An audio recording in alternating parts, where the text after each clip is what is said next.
జపాన్లో ఇటీవల సంభవిస్తున్న ప్రకృతి విపత్తులు ప్రజలను తీవ్ర ఆందోళనకు గురిచేస్తున్నాయి. జూలై 2న షిన్మోయిడాకే అగ్నిపర్వతం బలంగా పేలడంతో పొగలు, రాళ్లు ఎగసిపడ్డాయి. అగ్నిపర్వతం చుట్టూ 3 కిలోమీటర్ల వరకు ప్రజలు వెళ్లవద్దని అధికారులు హెచ్చరికలు జారీ చేశారు.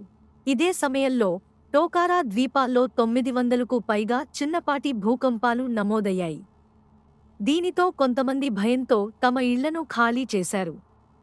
ఈ పరిణామాల మధ్య బల్గేరియా జ్యోతిష్కురాలు బాబా వాంగా 2025 జూలైలో భారీ ప్రకృతి విపత్తు వస్తుందని చెప్పినట్లు సోషల్ మీడియాలో వార్తలు వ్యాపించాయి. ఇది జపాన్ ప్రజల్లో ఆందోళనను మరింత పెంచింది. అయితే జపాన్ వాతావరణ శాఖ ఈ విషయమై స్పష్టతనిచ్చింది.